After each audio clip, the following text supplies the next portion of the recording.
पहला क्वेश्चंस कहाँ से आ रहा है? पहला क्वेश्चंस, हाँ प्रमोद जी बताइए।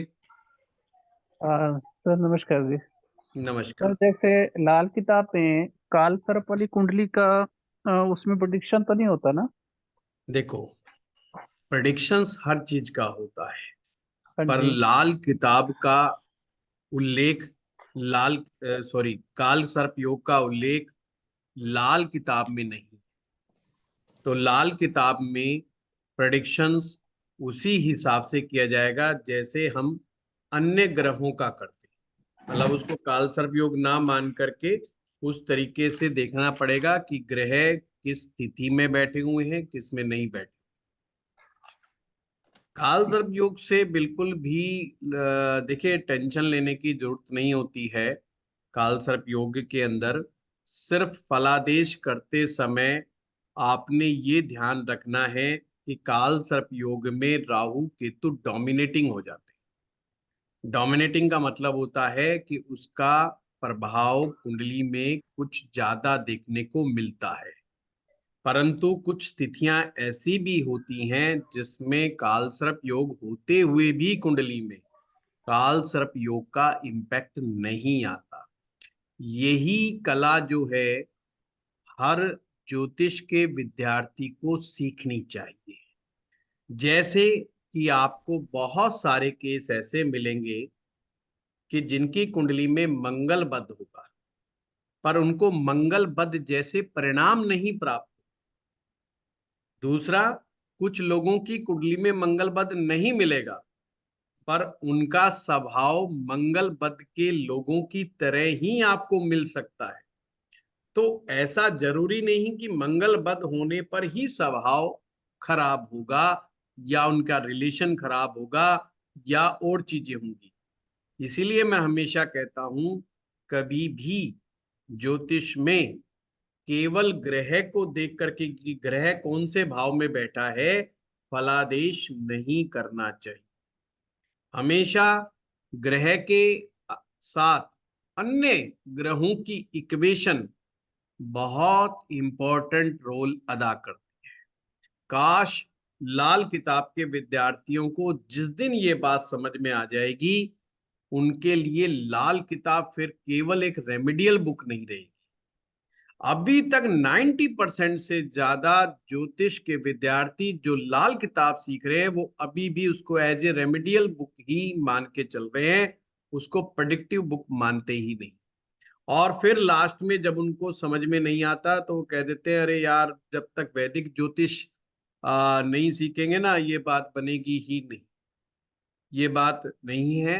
अगर हम बहुत ही ध्यान से सूत्रों को समझें तो बड़े आराम से वो चीजें निकल जाती। ठीक है। हाँ जी। हाँ। ठीक है। हाँ, रेणु जी। अच्छा, कुछ नमस्कार सर। विद्यार्थियों के लिए मैं एक निवेदन करना चाहूंगा। कुछ विद्यार्थी केवल अपना प्रश्न पूछते हैं और फिर क्लास से निकल जाते हैं। ये दिखाता है कि संस्कारों की कमी है। जिस अगर आप वास्तव में ज्ञान लेने आए हो तो स्वार्थ से ऊपर उठना पड़ेगा। अगर कि ज्ञान लेते समय इतने स्वार्थी हो और ज्ञान लेने के बाद क्या हाल करोगे इस समाज का, इस सोसाइटी का? ये बहुत बुरा चीज है। ऐसे मत किया करो। इससे होता क्या है कि सामने वाला भी सोच में पड़ जाता है कि यार ये सिर्फ, अगर हमने ये डाउट क्लियरिंग सेशन हमने आप लोगों के फायदे के लिए रखा है ताकि हम डिटेल में कोई चर्चा कर सके। क्योंकि क्लासेस जो होती हैं वो अपने एक सिस्टम से बंधी हुई होती है। वहां खुल करके चर्चा कई बार अन्य टॉपिक पर नहीं हो पाती। जो टॉपिक चल रहा होता है सिर्फ वही टॉपिक पे हम बात कर सकते हैं। पर ये एक ऐसा प्लेटफॉर्म बना हुआ है जिस पर कोई व्यक्ति कोई भी प्रश्न अक्सर उठा सकता है। पॉइंट समझे ना? तो इसलिए मैं चाहता हूं कि इसको भी बहुत ही अच्छे तरीके से, जैसे आप लोग क्लास के अंदर अवेलेबल होते हो और पूरे समय तक बने रहते हो, ऐसे ही बने रहा करो। इसमें आप ही लोगों का फायदा है। मैं हमेशा कहता हूं, बेशक प्रश्न आपका नहीं, प्रश्न दूसरा कर रहा है, पर सीखने को तो उससे भी तो मिलेगा। क्या पता आपके दिमाग में वो प्रश्न ना आया हो, और दूसरा आपके बिहाफ पर ही पूछ रहा है, आपको पता भी नहीं है। उससे बहुत कुछ सीखने को आपको मिल सकता है। तो आप जरूर दूसरों से सीखिए। हाँ रेनू जी। नमस्कार सर। नमस्कार। सर, आपने उसमें वर्ष कुंडली में सिखाई आपने उसमें, तो आपने उसमें बताया जैसे चौथे का 10वें में आता है कर्म भाव में, तो हमें उससे रिलेटेड कर्म करने पड़ते हैं। और जैसे कर्म भाव का अगर चौथे में आएगा तो हम उसको कैसे रिलेट करेंगे सर? नहीं, आप लाल किताब के हवाले से कह रहे हो कि वैदिक ज्योतिष? नहीं सर, लाल किताब के पास। लाल किताब में, हाँ आप बताइए कि चौथे का ग्रह क्या कह रहे हो, 10वें का कह रहे हो, चौथे का 10वें कह भाव, रहे वर्ष हो? फल में 10। जैसे 10 आपने बताया कि चौथे का आता नहीं, है पहले 10वें ये में, तो हमें। बताइए लगन कुंडली में चौथे भाव के ग्रह की बात कर रहे हो क्या? जी सर। अब विद एग्जाम्पल बताओ कि चौथे घर में ये वाला ग्रह है, वो 10वें में आया है, हाँ, तो मुझे जिस समझ में आएगा। जी सर, जैसे चौथे का ग्रह चौथे का ग्रह चौथे नहीं रेणु में जी, कौन सा ग्रह है? लग, लग्न में चौथे में जैसे अगर शुक्र है हम्म। और 10वें में आ गया, या ठीक 10वें है। में शुक्र है और तो चौथे में आ गया, तो सर उसको कैसे नहीं हम वो करेंगे सर? जी देखिए, सर। पहली बात तो आपको एक एक पॉइंट लेके चलते हैं कि जी सर। शुक्र ग्रह लगन कुंडली में 4th हाउस में था, वर्ष फल में वो 10th में आ गया। तो इसको हम कैसे देखें? पहली बात तो हमने ये ध्यान में रखना है, जब लाल किताब आपको सिखाई जा रही थी उस समय शुक्र को 10वें भाव में कैसे देखना बताया था, वो सबसे इंपॉर्टेंट है। जब भी आप लाल किताब के हवाले से चीजों को लेके चलते हैं तो ये बहुत जरूरी है ये समझना कि ग्रह का जो मित्र ग्रह है वो उससे इक्वेशनली कैसे बैठे। अब शुक्र के मित्र ग्रह कौन है? शनि उसका मित्र है, शनि, बुध उसका मित्र है। बुध। ये दो उसके परम मित्र ग्रह जो जी उसको हमेशा शक्ति प्रदान करने का कार्य करते हैं। तो अब वर्षफल में भी देखो कि 10वें में जो शुक्र आया है उससे बुध कहाँ पर बैठा है, उससे उससे जो है शनि कहाँ पर बैठा है। अगर शनि और बुध में से कोई भी ग्रह उसको ताकत दे रहा है तो आपने समझना है शुक्र शक्तिशाली हो गया। जब शुक्र 10th भाव में शक्तिशाली होगा तो वो शुक्र से रिलेटेड चीजों को अच्छे तरीके से उस साल में देगा। जी सर। सिंपल है। जी सर। सर जैसे सिंपल वर्ष फल वही, में जी सर, वही अगर चौथे में अगर 10वें का चौथे में आ जाएगा तो वही सिंपल करना है कि और आपने ग्रह को जी देखना सर, है और ये देखना है उसका मित्र ग्रह उसको ताकत दे रहा है कि नहीं। मित्र ग्रह अगर 10वें में आता है तो मतलब उसको फुल सपोर्ट करेगा सर? 10वें में आने से नहीं है रेणु जी, मतलब आपने आमने ये सामने हो देखना गए है। सर? जी देखो सर। ताकत कैसे मिलती है, पहले एक चीज समझ लो, सबसे बढ़िया ताकत कौन देता है? सबसे बढ़िया ग्रह ताकत जो देने वाला होता है वो उसका बुनियादी ग्रह।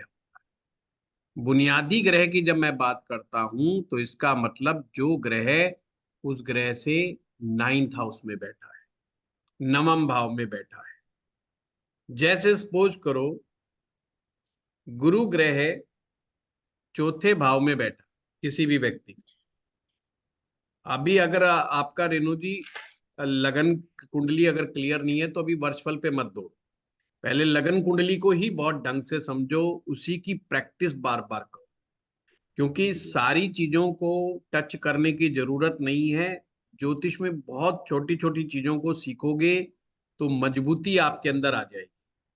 क्योंकि हमें तो प्रश्न पूछते ही समझ में आ जाता है कि अभी कमियां हैं, कमजोरियां हैं, प्रश्न जी सर। उठाते ही। अभी जी सर, अभी हाँ मैंने कोई अभी सीखा वर्ष फल नहीं, नहीं मैंने आपने कल ही प्रश्न सीखा है तो सर, दाग दिया, आज पर तक। हमारे लिए फिर जवाब देना बड़ा मुश्किल हो जाता है क्योंकि हमें समझ में आ जाता है कि तो D1 ही समझ में नहीं आ रहा तो मैं वर्षफल में क्या समझाऊं। है नहीं ना, नहीं सर, कोई मैंने बात। लाल किताब का ज्वाइन किया है, तो उसमें कंटेंट में तो 36 कंटेंट में किस्मत मतलब वर्ष कुंडली ही सिखाई आपने, तो वही मैं देख रही थी, तो इसीलिए मैंने फिर उससे हाँ रिलेटेड नहीं, वो पूछा। पहले वर्षफल से पहले D1 समझ सर। नमस्कार, मैं क्लास में हूँ। जी सर।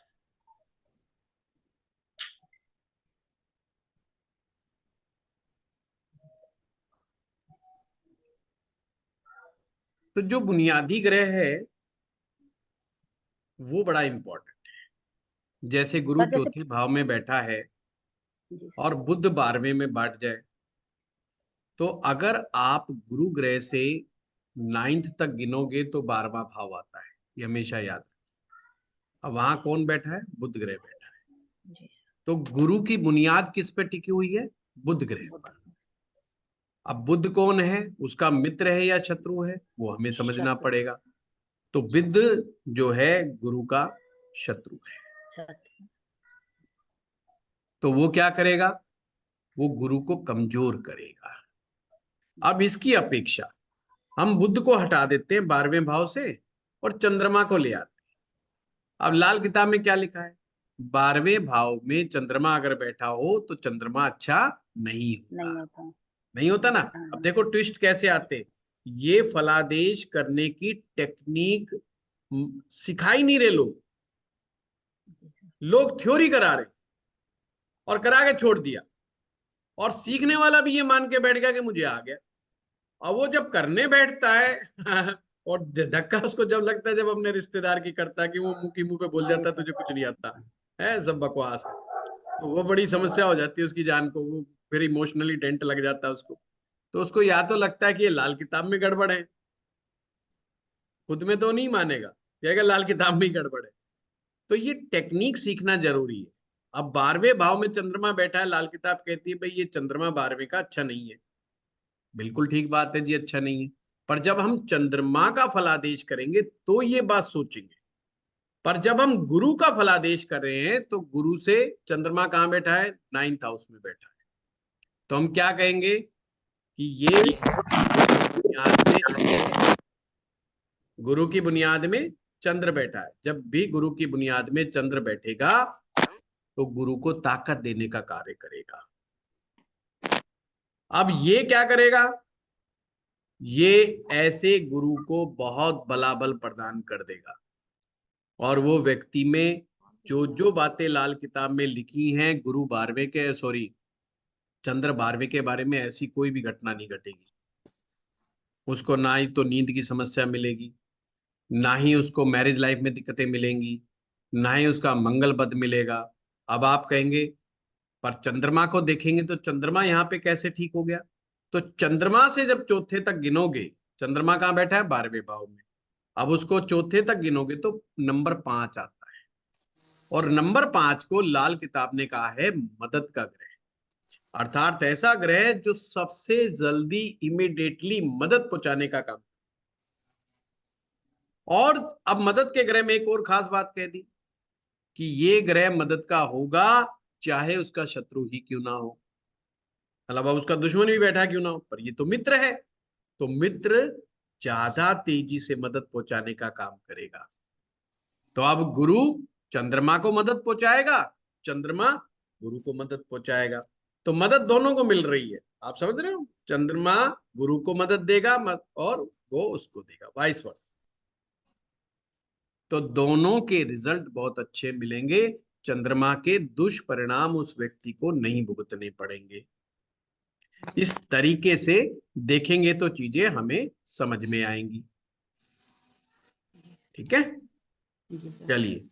सर अगर बुनियाद ग्रह में कोई ग्रह ही ना हो तो सर फिर कोई उस बात ग्रह। नहीं। हाँ, नहीं है तो फिर बात अलग है, फिर तो मुद्दा ही खत्म हो गया। फिर उस ग्रह को देखेंगे, उस ग्रह से केंद्र में कौन बैठा हुआ ये बात देखेंगे, ग्रह से त्रिकोण में कौन बैठा है ये बात देखेंगे, है ना। तो क्या है कि फलादेश करने की बहुत सारी टेक्निक्स हैं लाल किताब में, हमें उन्हें सीखना है, धैर्य से सीखना है। बस रखिए। अभी मेरा लाल किताब का ही नया एक साल के लिए इस बार मैं कोर्स लेके आ रहा हूँ। इसलिए लेके आ रहा हूँ एक साल के लिए कि भाई मुझे लगता है अभी मुझे और मेहनत करनी पड़ेगी इन लोगों के ऊपर, क्योंकि फलादेश की टेक्निक का मामला थोड़ा सा कमजोर हो जाता है। कोर्स तो हम सारा कंप्लीट कर देते हैं, बीच बीच में मैं बता भी देता हूँ, पर वो मोटी मोटी बात पकड़ लेते हैं, छोटी छोटी बात छोड़ देते हैं, जबकि सारा सूत्र छोटी छोटी बातों में छिपा हुआ है। तो इसलिए मैं पूरा ये 27 जनवरी से जो मेरा कोर्स आने वाला है, ये पूरा एक साल का कोर्स। मैंने कहा इस बार जो है इनका सबका जो भी आएगा बंदा जो है ना, वो लाल किताब का ही वो बना के छोड़ेंगे उसको कि ले भाई, बहुत सारे एग्जाम्पल चार्ट्स और इनके साथ ही करें। और अभी भी जो क्लासेस चल रही है प्रेजेंट पे, कुछ विद्यार्थी हैं जो अभी दिखाई दे रहे हैं मुझे, हमारे में है। हम बहुत शानदार तरीके से और प्रेडिक्टिव टेक्निक पे ही बात कर रहे हैं। ठीक है। धन्यवाद सर, बहुत बहुत। हाँ हरीश जी। नमस्ते गुरु जी। नमस्ते। मैंने एक्चुअली एक क्वेश्चन था लाल किताब से रिलेटेड। अगर जी वर्षफल में आपने सिखाया था कि तीसरे घर में कोई नहीं होता है तो डेथ रिलेटेड चीजें देख सकते हैं अपन। तीसरा भाव जो है, इसको ऐसे समझना है, तीसरा भाव या तीसरा स्थान अचानक से चोट कहा गया है। लाल किताब में उसे कहा है अचानक आई हुई चोट। अब मृत्यु भी कौन सा बड़े प्यार मोहब्बत से आती है, वो भी अचानक से ही आ जाती है। तीसरा भाव जो है मृत्यु भाव नहीं होते हुए भी मृत्यु को आमंत्रण करने वाला, आमंत्रित करने वाला। अष्टम भाव से अष्टम है तीसरा, यानी कि आठवें भाव से जब हम गिनना शुरू करते हैं तीसरे भाव तक, तो वो 8 हो जाता है। तो ये नियम है लाल किताब में, जो भी ग्रह हमसे 8वां बैठा हो वो हमारे लिए अच्छा नहीं है।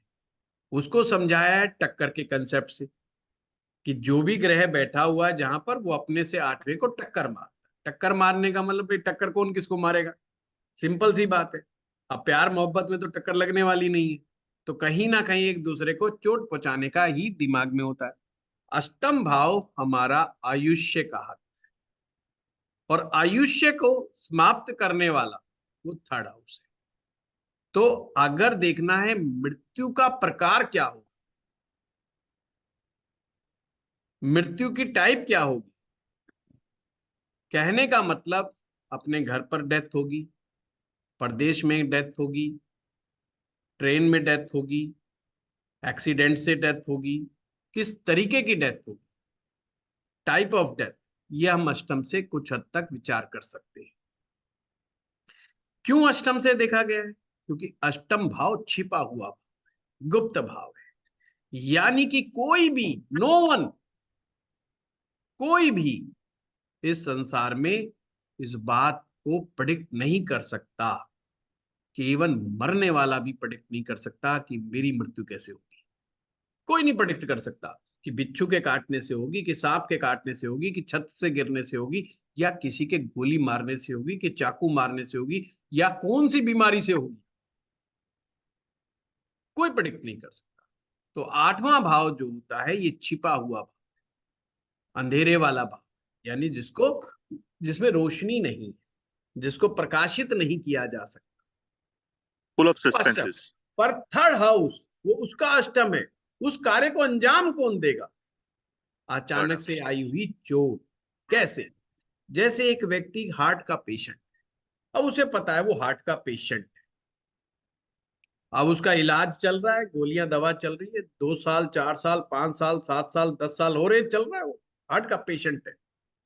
पर उसे भी नहीं पता कि उसकी डेथ क्या हार्ट से ही होगी, हार्ट अटैक से ही होगी। क्या पता कोई दूसरी आफत आ जाए, सड़क पे जा रहा है कोई दूसरा टक्कर मार गया, वो तो डर रहा था कि कहीं मुझे हार्ट अटैक ना हो जाए, पता चला यहाँ एक्सीडेंट से डेथ हो गई। कुछ नहीं कहा जा सकता। और ये जो चीजें होती हैं लाइफ में अचानक से, दैट्स ए थर्ड हाउस, वो समझाने का उसमें कंसेप्ट। तो वर्षफल में अगर जैसे थर्ड हाउस एम्प्टी है और हम्म। एट्थ हाउस भी एम्प्टी है, पर आपने शायद, मुझे I am trying to remember the grammar and the technique, third house में अगर पाप ग्रह होता है तो नहीं होती है मृत्यु मोस्ट हम्म। लाइकली, हम्म। और अगर शुभ ग्रह होता है तो ज्यादा चांसेस हो जाते हैं। जी जी जी जी जी। तो वो वर्षफल में देखना इंपॉर्टेंट है। अगर नहीं हो, पहली बात तो हरी जी, मैं इसको ये कहूंगा, ज्योतिष के विद्यार्थियों को मृत्यु वाली पाप बात को देखने के लिए कम से कम इस साइंस को 10 साल देनी चाहिए, कम से कम 10 साल। उसके बाद इसके बारे में विचार करना चाहिए, क्योंकि बहुत अंडरस्टूड। सारे गूढ़ रहस्य साल 2 साल में नहीं खुलते हैं। और फिर आदमी को रहस्य पता भी चल गया तो वो अप्लाई भी करके देखेगा, और अप्लाई में उसकी परसेंटेज ऑफ सक्सेस कितनी है उस पर भी वो विचार करेगा।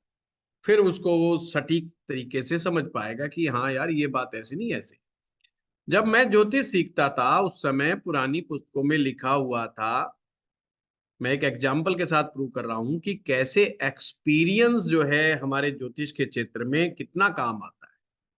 कि अगर विवाह स्थान में कोई शुभ ग्रह बैठा है तो मैरिज लाइफ अच्छी होगी, और पाप ग्रह बैठा है तो मैरिज लाइफ खराब होगी।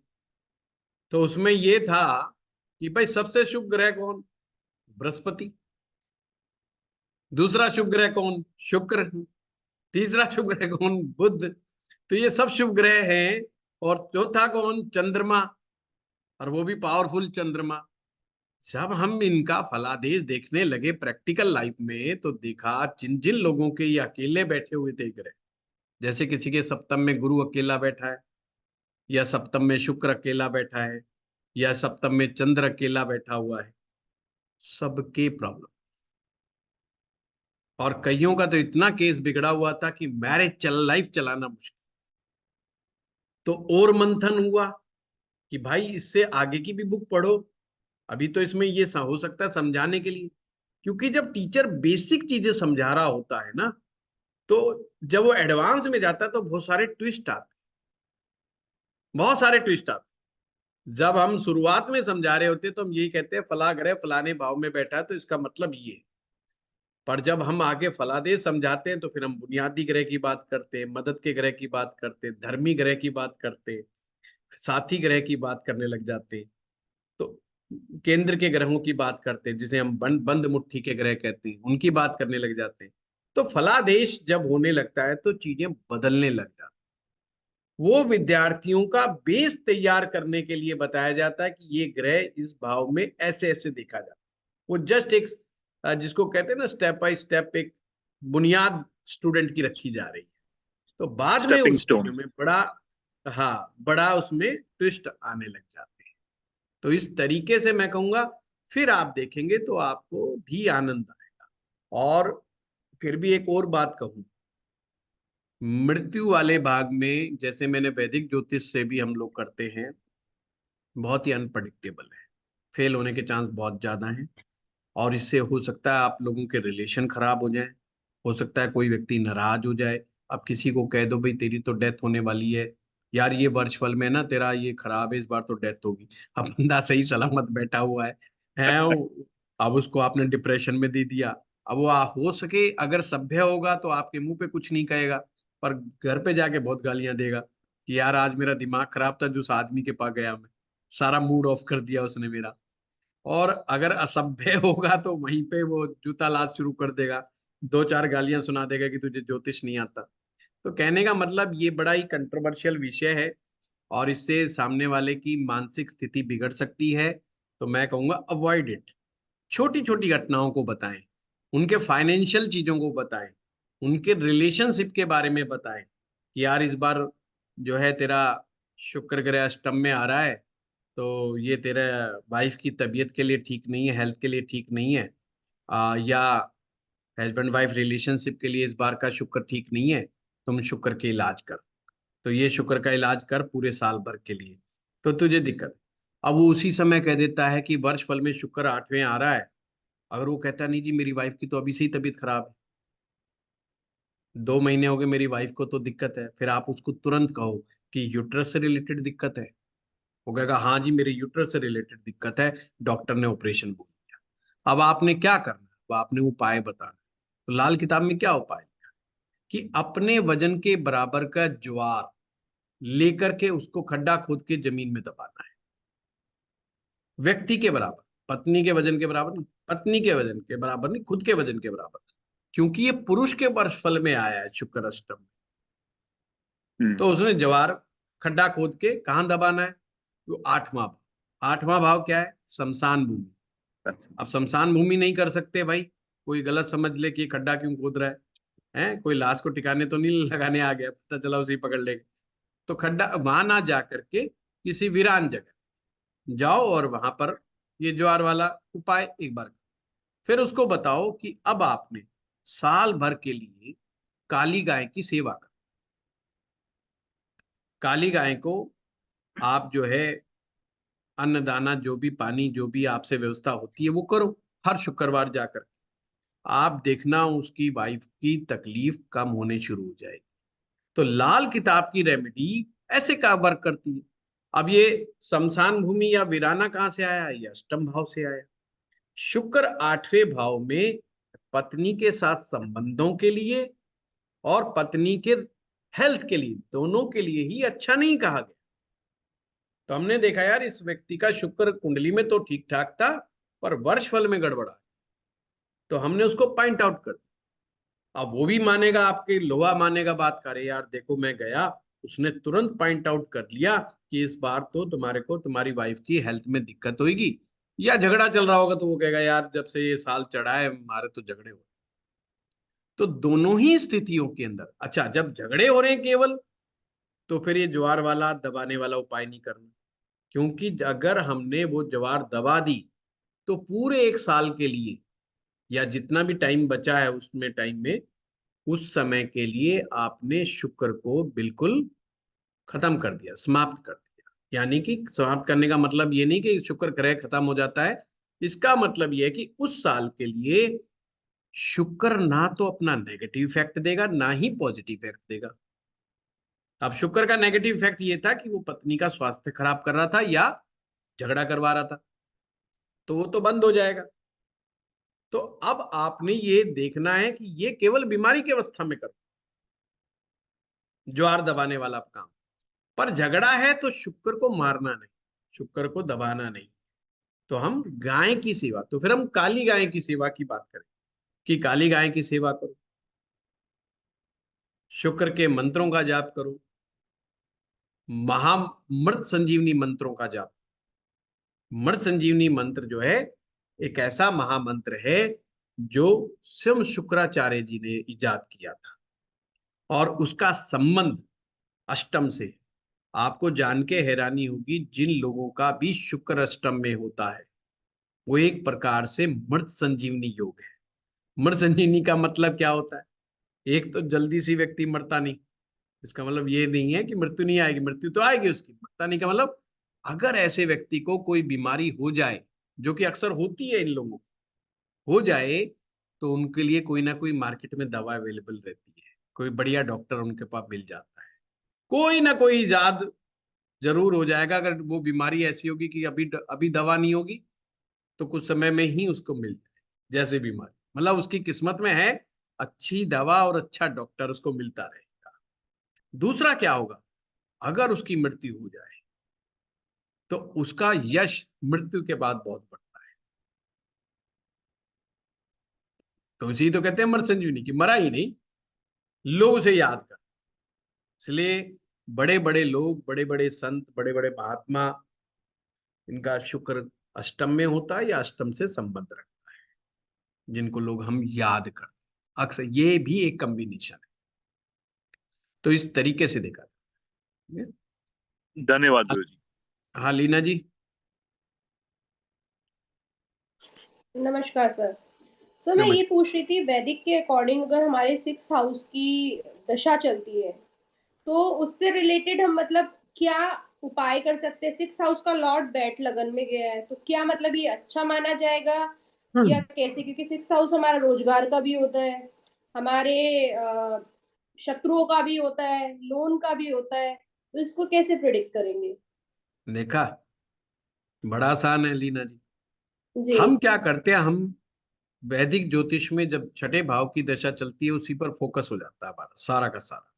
जी हम उसके साथ वालों को नहीं देखते, वो जी हमारे साथ बड़ी प्रॉब्लम। जी केवल दशा वाला ही ग्रह एक्टिव थोड़ी है, और भी तो ग्रह एक्टिव है।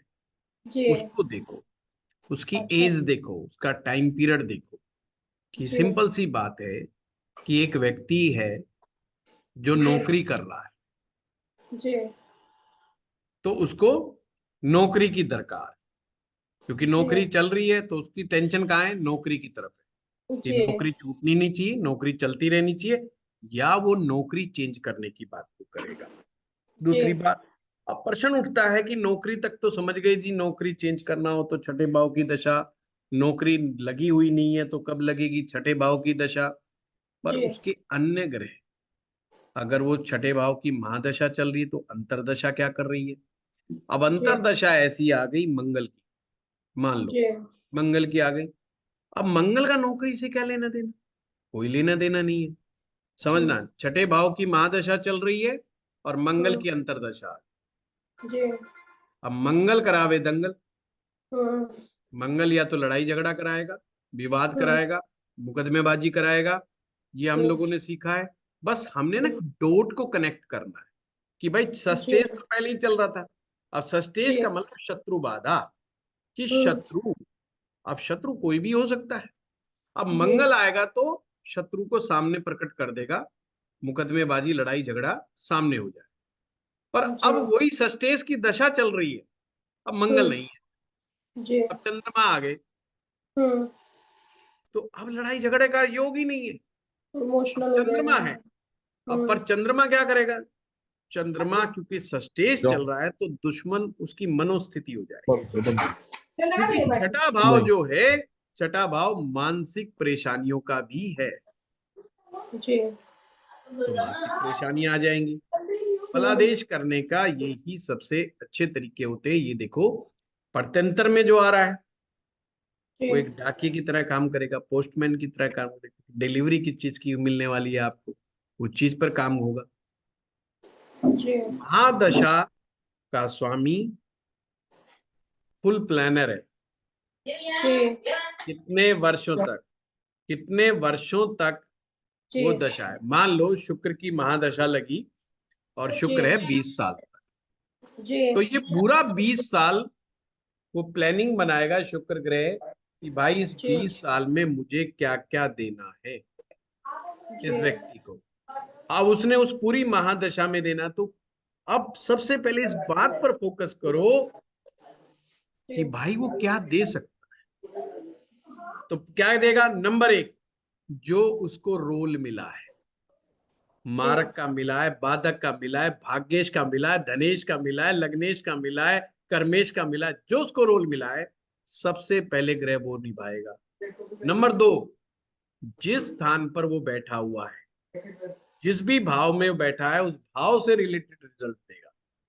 तीसरा, नंबर तीन, जिन जिन जगहों को वो देखता है या जिन जिन ग्रहों के साथ उसका संबंध है, उन संबंधों के साथ मिलकर के ग्रह क्या करे, इन सब की लिस्ट बना लो। तो 20 साल में आप देखेंगे वही चीजें होंगी। और क्या देगा, किस चीज का कारक है, लग्जरी का कारक है, एंजॉय का कारक है, घूमने फिरने का कारक है, शादी का कारक है, प्रेम का कारक है, ये सारी चीज शुक्र अपनी दशाओं में देगा। अब हमने क्या देखना है कि यार शुक्र तो बेचारा कमजोर है, तो जो जो रिजल्ट देखे ना आपने लिखे हैं उनका सबका आधा कर दो और कम कर दो।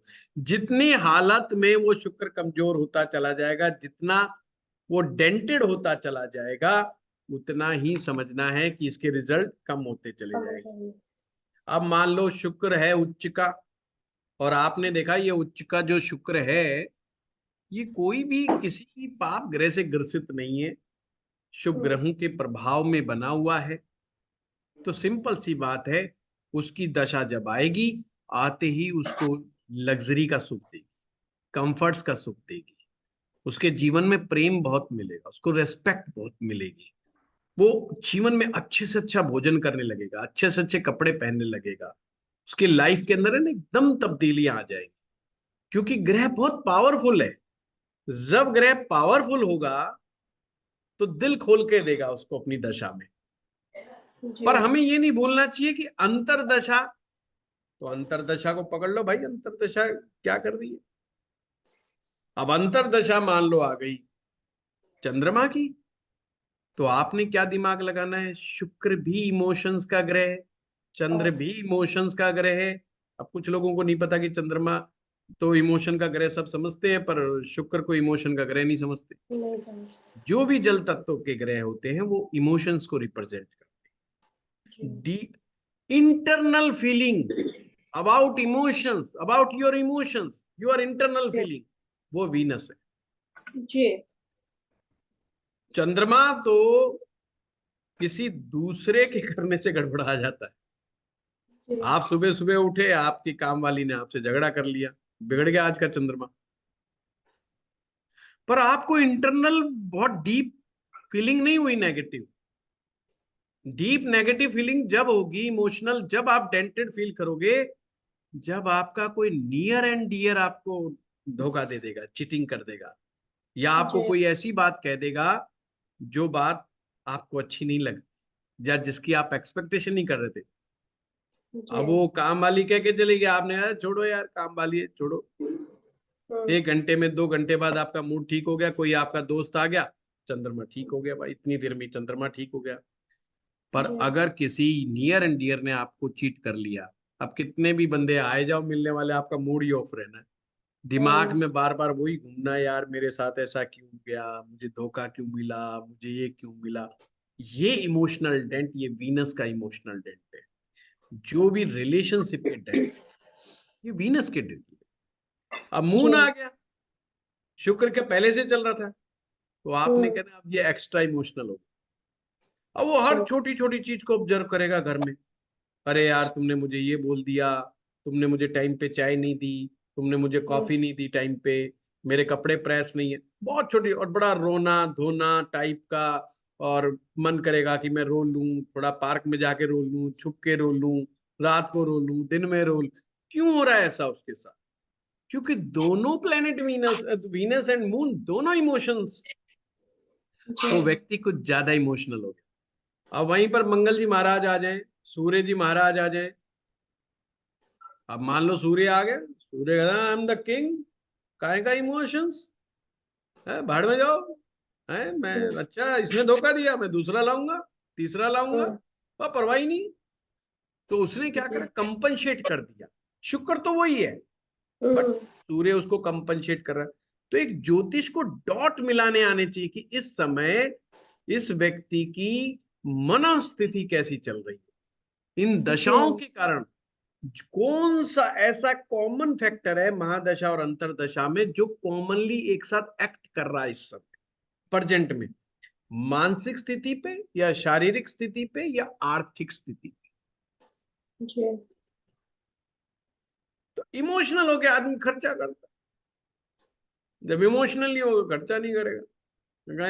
अरे नहीं नहीं यार, ये मेहमान, अरे पिछली बार इसने मुझे 500 रुपए ही दिए थे, मैं इसके घर गया था, ये आया, इसको भी 500 ही दो। इमोशन नहीं है ना।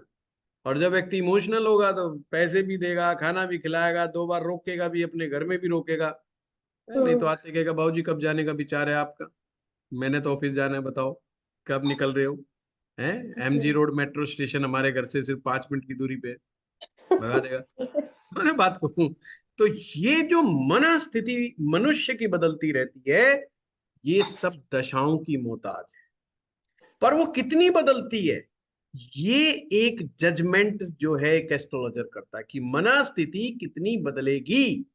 ये उतनी ज्यादा बदलेगी जितना ज्यादा ग्रह इम्पैक्टफुल, पावरफुल होगा। वो जितना उसमें ताकत होगी ग्रह में, वो उतना ही बदलाव लेकर के आएगा जीवन के अंदर। जितना ग्रह कमजोर होगा तो बहुत सारे लोग आएंगे, अरे जी सब लोग कहते थे शुक्र की दशा आएगी मौज करोगे, 3 साल हो गए, कद्दू भी मौज नहीं है जी हमारी, तो बिल्कुल हालात वैसे के वैसे चल रहे हैं। सभी ज्योतिषियों ने कहा जी शुक्र आएगा मौज करेगा। अरे भाई ज्योतिषी क्या करेगा इसमें?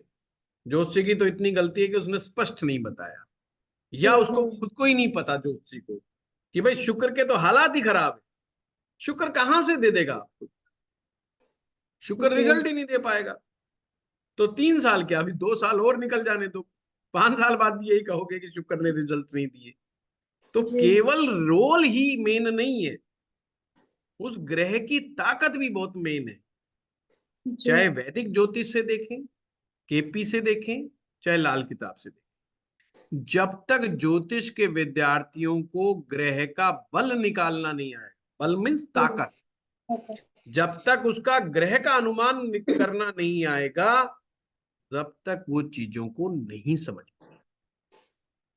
कि कितना रिजल्ट देगा कितना। और कुछ दशा ऐसी होती हैं, ये भी बता दूं, जो आपकी कुंडली में पावरफुल होंगी ना, वो दशा आने से भी 1 महीने पहले ही रिजल्ट दिखाना शुरू कर देंगे। जी सर, जैसे अब ये गुरु है, तो गुरु जो हमारा होता है वो ज्ञान से रिलेटेड होता है, और गुरु स्पाउस फीमेल की चार्ट में हस्बैंड को भी रिप्रेजेंट करता है, वही हमारा षष्ठेश बन गया और वो लगन में बैठ गया। लगन में बैठा हुआ गुरु दिग्बली हो गया एक तरीके से।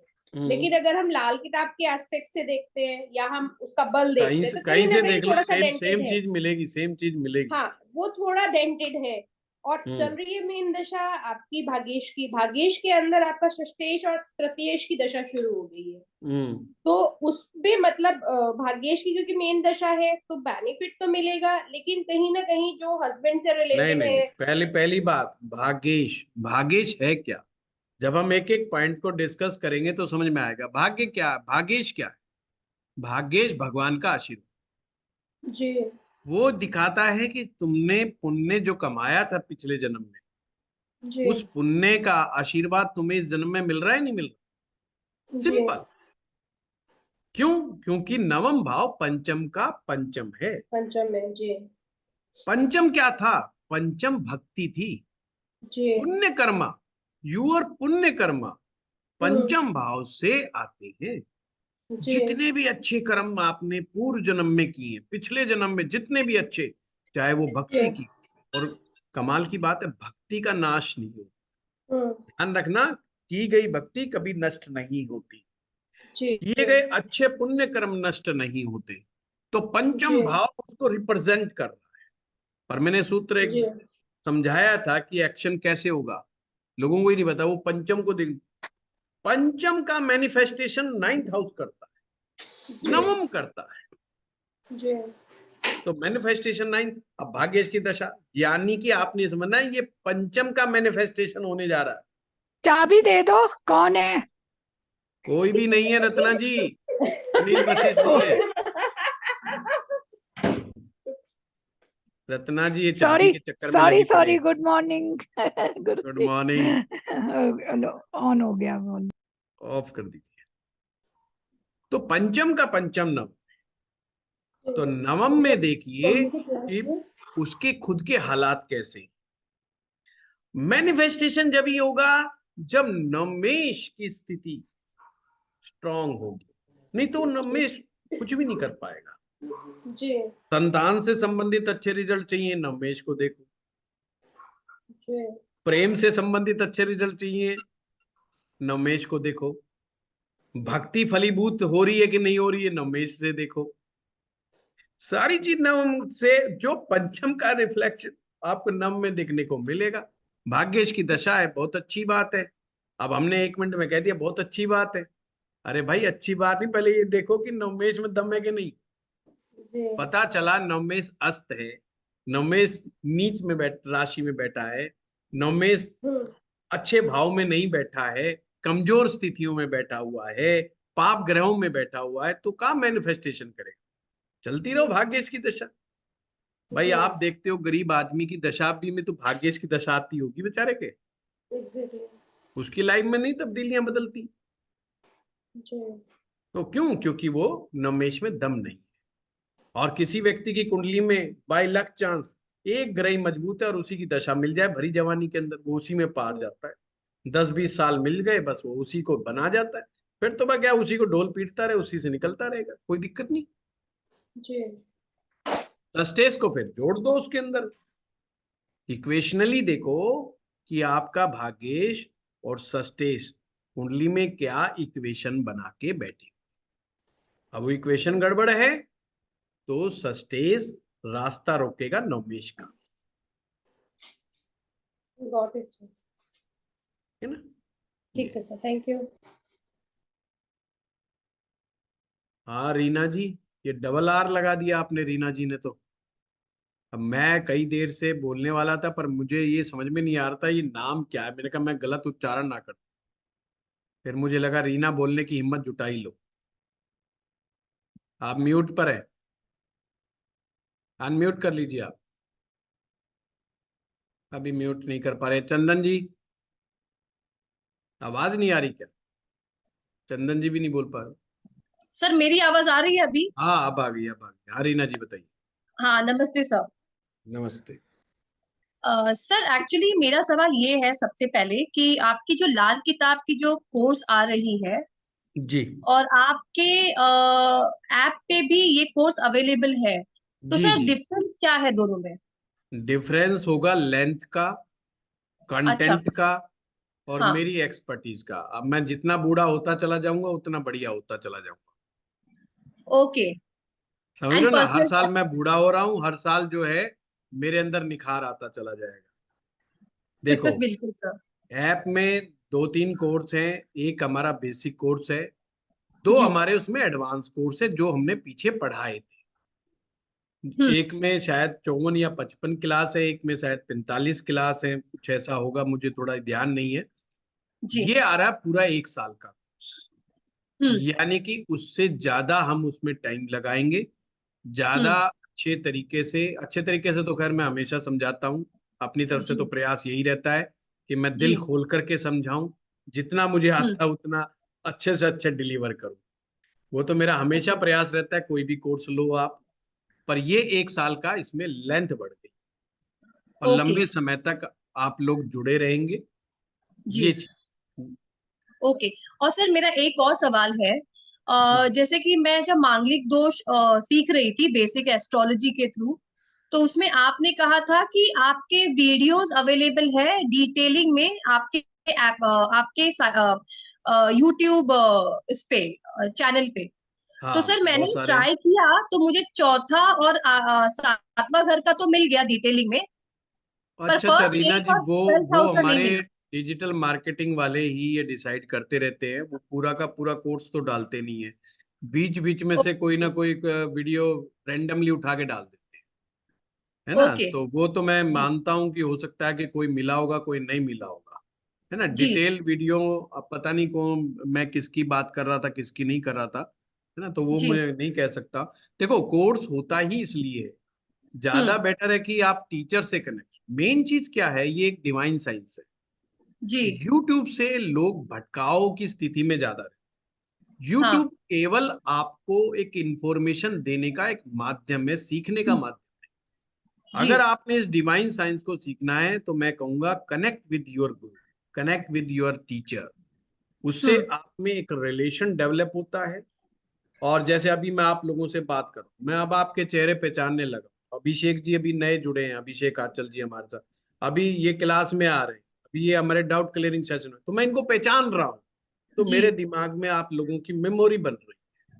हम्म। ये एक डिवाइन तरीके से चलती है कि आपको मेरी चीजें बहुत ढंग से समझ में आने लगी। दूसरी बात, जो हमारे ये ऑनलाइन कोर्स होते हैं, जिस क्लास में जब आप आते हो तो आप जी। अपनी बात ढंग से रख पाते हो।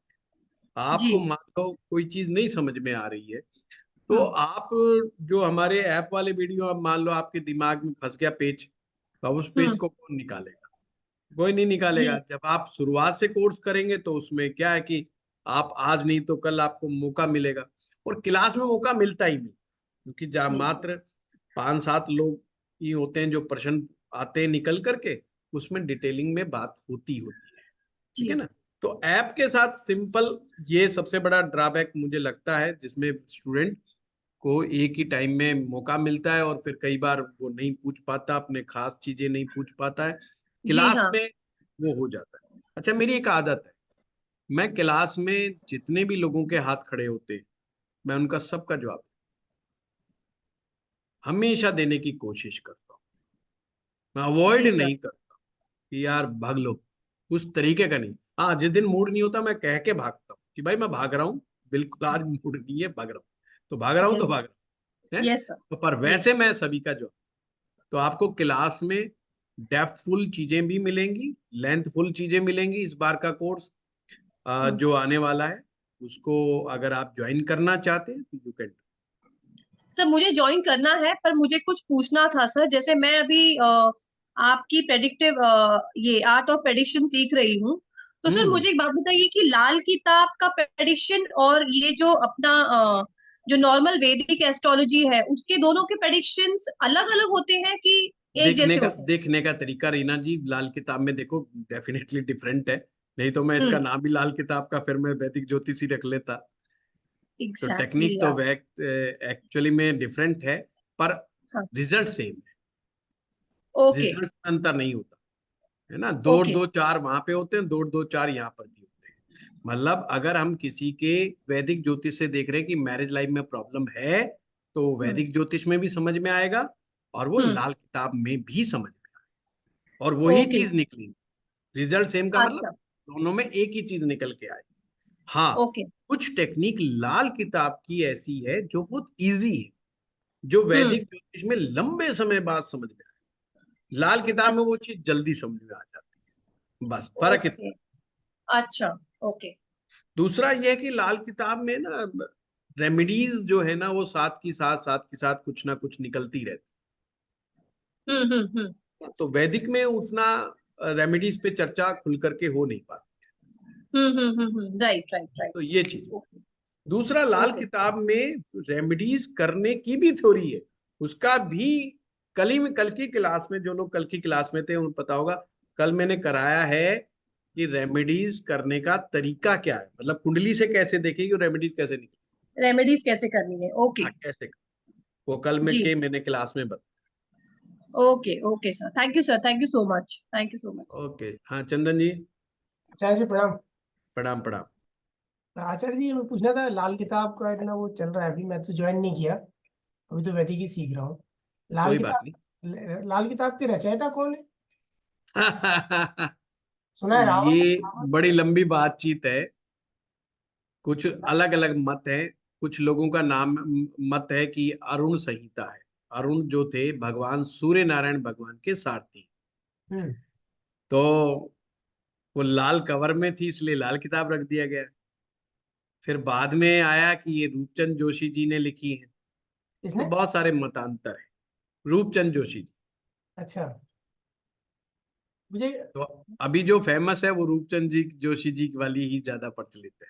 अच्छा, ये रावण के द्वारा भी रचित है क्या? कोई लाल नहीं किताब? नहीं नहीं नहीं, रावण संहिता एक अलग है। रावण भी जो है ज्योतिषाचार्य था। एक्चुअली में क्या था, हमारे जो सूर्य भगवान हैं, जी। ये ज्योतिष की व्याकरण के रचयिता है। जो अच्छा सूर्य भगवान है, सूर्य भगवान स्वयं ज्योतिषाचार्य, इसलिए सूर्य सिद्धांत हमारे यहाँ पे चलता है। जी सूर्य ने सिद्धांत बनाए थे ज्योतिष के। जी। और वो चीज हनुमान जी ने जो ज्योतिष सीखा, वो सूर्य भगवान से ही सीखा। अच्छा हनुमान जी के गुरु सूर्य थे, सूर्य भगवान जी जी। हनुमान जी के गुरु थे। हाँ उन्होंने सुना है। उनसे ज्योतिष सीखा था। जी। तो एक ज्योतिष है जिसका नाम होता है हनुमान ज्योतिष। अच्छा ये भी है। हाँ, हनुमान ज्योतिष भी है। अच्छा। तो हाँ, रावण भी ज्योतिषाचार्य था। तो हाँ उसने भी ज्योतिष के सूत्र लिखे थे, पर जी वो सूत्र ऐसे हैं, वो अटपटे से सूत्र हैं। अटपटे का मतलब क्या है कि उनका कोई लिंकअप नहीं है। जैसे कि उनको समझ में जो आया, रावण वो लिख दिया कि भाई मेरे हिसाब से ये ग्रह, ये नक्षत्र इधर होगा तो ऐसी ऐसी चीज होगी। तो प्रेडिक्टिव टाइप का है, पर उसमें कोई फलादेश करने की टेक्निक नहीं है। फलादेश करने की टेक्निक जो सबसे अच्छे ढंग से सिस्टमेटिकली पहली बार जो लिखी, वो पराशर ऋषि ने। इसीलिए जो हमारे देश में सबसे ज्यादा प्रचलित ज्योतिष है, वो पराशर ज्योतिष है, जिसको हम अक्सर, जिसे हम वैदिक ज्योतिष बोलते हैं। एक्चुअल में वो वैदिक पराशर। ज्यादा अच्छा प्रेडिक्शन है, और लाल किताब से मैं नहीं नहीं, वो प्रेडिक्शन करने वाले के ऊपर डिपेंड करता है कि टेक्निक उसकी एफिशिएंसी कैसी है। समझ। जैसे आयुर्वेद है, आयुर्वेद बहुत महान वेद भी है, बहुत महान साइंस भी है। बड़ी बड़ी बीमारियों को ठीक कर देता है। पर जी डिपेंड्स ऑन वैद्यचार्य कि जी। वैद्य की नॉलेज कैसी है। हाँ वैद्य की नॉलेज है और वो बीमारी पकड़ गया और उसको दवाओं की समझ अच्छी है, तो बड़ी से बड़ी बीमारी ठीक कर देगा। नहीं है तो नहीं हो और पाएगा। नहीं है तो घूमे जाओ बस। वो हमारे पास लोग आते हैं जी, आयुर्वेद से इलाज कराया बिल्कुल ठीक नहीं हुआ, और कुछ आते हैं कि आयुर्वेद से इलाज कराया जल्दी ठीक हो गए। और ये तो बहुत पावरफुल है फिर, है ना, तो वो, बहुत जबरदस्त है। हाँ, तो वो उसकी एफिशिएंसी के ऊपर है कि करने वाले की। अच्छा तो टेक्निक दोनों में अच्छी है, वैदिक में भी अच्छी टेक्निक्स हैं और लाल किताब में भी अच्छी टेक्निक्स हैं। आप कितना सीख पाते हो, मुद्दा ये। पहले एक चीज में मास्टरी हो जाए तो फिर दूसरे पे करेंगे। हाँ हाँ, बिल्कुल, डेफिनेट। सर मैं ये पूछ रहा था, दग्ध राशि में अगर किसी का जन्म है, है। दग्ध राशि हाँ, दग्ध राशि। में जी जन्म है किसी का, तो इसका जी। क्या मतलब है? देखो, दग्ध राशि, दग्ध का मतलब जला हुआ। हम्म ऐसी दग्ध राशि होती है, ऐसी दग्ध नक्षत्र भी होता है। गंडमूल नक्षत्र है और दग्ध राशि है। वही, जली हुई राशि के जो होते हैं वो अपनी दशाओं में रिजल्ट्स नहीं आते। और रिजल्ट जो होते हैं वो काफी नेगेटिव होने के चांसेस हो जाते हैं, उसमें हेल्थ रिलेटेड इश्यूज पैदा होने के चांस हो जाते हैं। मतलब उस राशि जब में जो ग्रह उसकी जब दशा आएगी जो तब। भी ग्रह बैठा होगा दग्ध राशि में, हम्म। जो भी ग्रह है दग्ध राशि में, ये तो मेरा वीडियो अवेलेबल है यूट्यूब पर, मैंने दग्ध राशि के ऊपर आर्ट ऑफ प्रेडिक्शंस के अंदर करवाया हुआ है। अच्छा अच्छा अच्छा अच्छा। दग्ध राशि, दग्ध नक्षत्र, ये मैंने करवाया हुआ है। उसको सर आर्ट, देखने का तरीका, अच्छा आर्ट ऑफ प्रोडिक्शन में सर आपके दो कोर्सेज हैं। एक तो एडवांस आर्ट ऑफ प्रेडिक्शन। हाँ, एडवांस और आर्ट ऑफ प्रोडिक्शन में दो कोर्सेज हैं। एक मतलब जिसमें कम वीडियो है, एक में थोड़े ज्यादा है। तो दोनों में डिफरेंस कौन सा है, कौन सा करना जो चाहिए? ज्यादा वाला है मेरे ख्याल से वो मैंने काफी लंबा कराया। एक्चुअली में क्या होता है, ये मेरे मूड की बात है, जब भी मुझे स्टूडेंट अच्छे मिल जाते हैं ना, जो मुझे बिल्कुल भी तंग नहीं करते, दिल से तंग नहीं करते ना बिल्कुल भी, तो मैं उनको हमेशा जितना वादा करता हूँ उससे ज्यादा देने की कोशिश करता हूँ।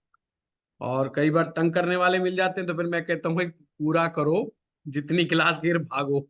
तो उसमें वो कुछ भी एक्स्ट्रा चक्कर है। एक्स्ट्रा टॉपिक्स भी तो मेंशन। इस बार जो एडवांस जो ऑटो प्रेडिक्शन था उसमें बड़े अच्छे अच्छे स्टूडेंट हमें मिले थे, तो मैंने बड़े दिल से उनको बड़ा लंबा पढ़ाया। मतलब वही चीज टेस्ट है आगे। हाँ वो चीज उसके अंदर है, क्योंकि फिर मैं अक्सर ये कह देता हूँ यार तुम जो है ना ऐसा करो, जो जो समझ में नहीं आया या कोई चीज रह गई जो हमने नहीं बोली, मान लो हमने कोर्स में नहीं भी दी, तो भी तुम बता दो। वो बोल अच्छा देते थे जी ये भी करा दो ये भी करा दो, तो मैं करवा दूं। ये अच्छा मेरी एक आदत, बेशक हमने वो कोर्स में कही है या नहीं कही, जो कोर्स में वादा किया है वो तो करते ही करते हैं, अच्छा अच्छा। फिर उसके अलावा भी करते। वैसे भी एस्ट्रो पाठशाला में आप सबको बता दूं, हमारे एस्ट्रो पाठशाला में आज तक ऐसा नहीं हुआ कि हमने 15 क्लास का वादा किया और 15 पे खत्म कर, तो 18 हो 20 हो 21 हो, हमेशा ज्यादा ही होती। 45 क्लास कह देंगे तो 52 पे 53 पे 54 पे जाके पूरी, अगर 60 पे कह दी तो 60 से ज्यादा की क्लास हो। तो ये एक हमारी एस्ट्रो पाठशाला की परंपरा है, अच्छा, तो तो मतलब हम ज्यादा पहले ही करते दोनों ही, लेकिन एक में ज्यादा डिटेल में। हैं। हाँ एक में ज्यादा। अच्छा सर, किसी का जैसे गंडमूल नक्षत्र में जन्म हुआ है और जन्म के समय उसकी गंडमूल नक्षत्र का कोई वो ज्यादा वो नहीं होता है बहुत शांति ज्यादा। अगर नहीं हुई, हाँ हाँ, गंडमूल नक्षत्र एक उम्र तक ही उसका असर दिखता है। कितनी उम्र तक? उस अलग अलग है, अलग अलग नक्षत्र पे डिपेंड करता है। जैसे ये रेवती 6 में, मूल संज्ञक नक्षत्र हैं। रेवती बुध में का नक्षत्र, केतु का नक्षत्र, तो है ना ये, इनमें कौन सा नक्षत्र है, फिर नक्षत्र में भी चरण कि कौन 14 सा चरण, चरण, कुछ रेवती में 14 चरण हुए। नहीं नहीं ऐसे नहीं, हम तो क्लास है ना, बाकियों को समझ में ही नहीं आएगा, आप और हम बात कर रहे हैं तो बाकियों को अच्छा लगेगा कि भागो यहाँ से, ये तो अपनी आपस में ही वार्तालाप में लगे पड़े हैं, अच्छा। है ना। अगर हाँ पूजा नहीं हुई तो कोई दिक्कत नहीं है जन्म के है, समय? पूजा अगर जन्म के समय नहीं हुई तो क्या हो बाद, गया? पूजा अगर जैसे जन्म के समय नहीं हुई गंडमूल नक्षत्रों नहीं की। नहीं नहीं, एक 16 साल 19 साल बस, मैक्सिमम 23 साल तक की उम्र तक इम्पैक्ट रहता है। अच्छा बा वो गुस्सा रहना, चिड़चिड़ा रहना, जीवन में स्ट्रगल होना, जीवन में संघर्ष की स्थिति बने रहना, ये इस टाइप की। या तो किसी बच्चे में क्या होगा, गुस्सा बहुत रहेगा, लड़ाई झगड़ा जल्दी कर लेगा, घर वालों से नाराज जल्दी हो जाएगा। जो भी गंडमूल नक्षत्र में पैदा हुए बच्चे होते हैं ना, उनमें ये हो जाता है। अच्छा सर, एक चीज, एक प्रश्न और था, ये पंचांग में जो योग होता है ना, योग वाला जो पोर्शन है, उसमें कुछ अशुभ है और कुछ शुभ है। पंचांग ज्योतिष का मेरा एक कोर्स है, हाँ सर वो ऐप पे अवेलेबल है। हाँ हाँ, वो मैंने देखा नहीं है। मैंने बहुत डिटेल से कराया, मतलब इतना जवाब तो मैं अभी नहीं दे पाऊंगा, क्योंकि 1 घंटा से ऊपर हो गया हमारे की सेशन को। अच्छा तो क्योंकि पंचांग का विषय लंबा विषय है। ठीक है सर, मैं वो देख लेता हूँ। अच्छा, एक कुछ और पूछना, एक दो प्रश्न और है अभी सर। नहीं नहीं नहीं, अभी बहुत सारे लोग बाकी हैं जिनका अच्छा एक बार भी आया। हाँ ठीक। अभिषेक जी। सर नमस्कार।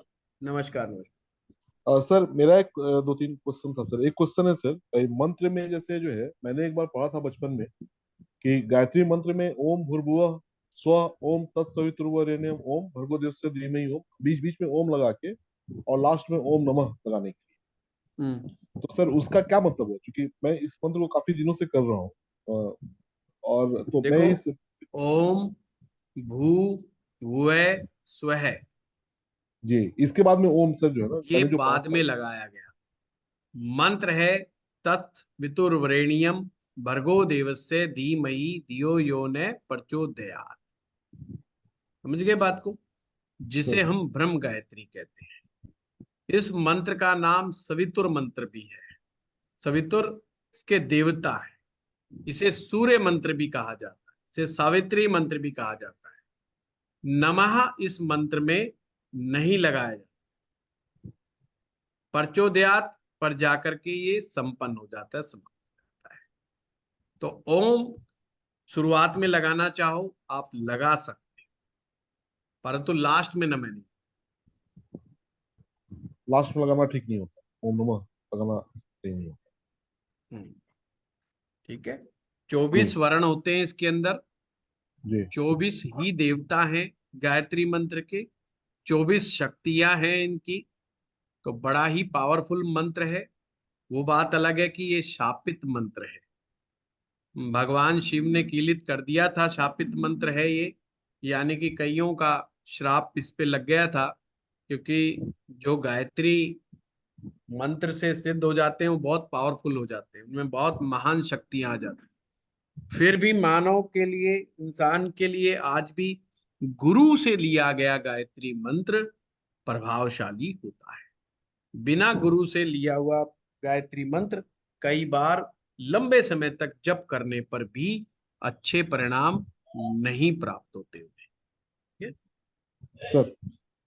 सर एक क्वेश्चन था सर, लाल किताब में वर्ष कुंडली पे कि सर अगर 12th हाउस में सपोज कि 2-3 ग्रह बैठा हुआ है, सूर्य बैठा हुआ है, गुरु बैठा हुआ है, शुक्र बैठा हुआ है, और छठे हाउस में सर चंद्रमा मंगल मतलब उनके दोस्त बैठे हो, तो सर ये तो कहीं ना कहीं जाकर उनको हेल्प करेंगे, सूर्य को, गुरु को, या मंगल और चंद्र पहली को। बात तो जो भी छठे में बैठा है वो 12वें भाव को वैसे ही दृष्टि दे रहा है सर सातवें हाँ, से। जहां पर भी लाल किताब का कंसेप्ट है, जहां पर दृष्टि संबंध बन जाता है तो वो रास्ता बन जाता है।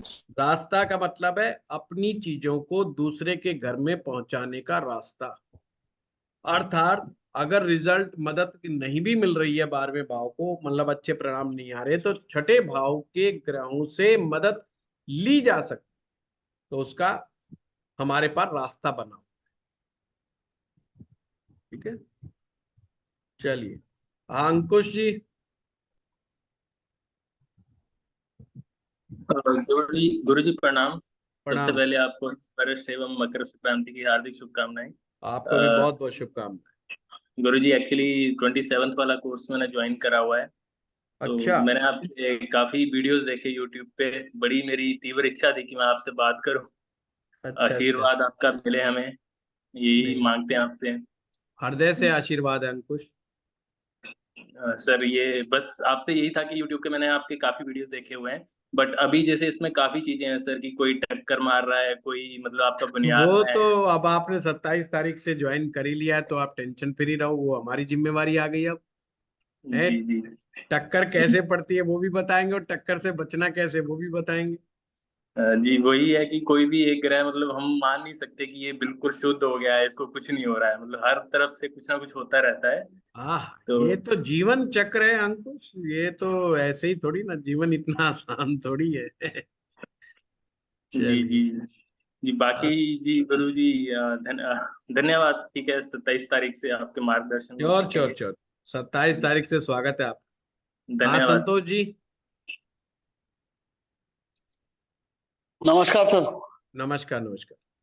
सर एक क्वेश्चन था सर मेरा, जैसे 6th हाउस में राहु बैठा हुआ है और दशा चल रही है सर उसकी अभी, तो राहु राहु की? 6th हाउस, हाँ, तो 6th हाउस नहीं की दशा मानेंगे सर कि नहीं नहीं हाउस नहीं नहीं लॉर्ड की? नहीं नहीं, 6th हाउस की दशा थोड़ी मानेंगे।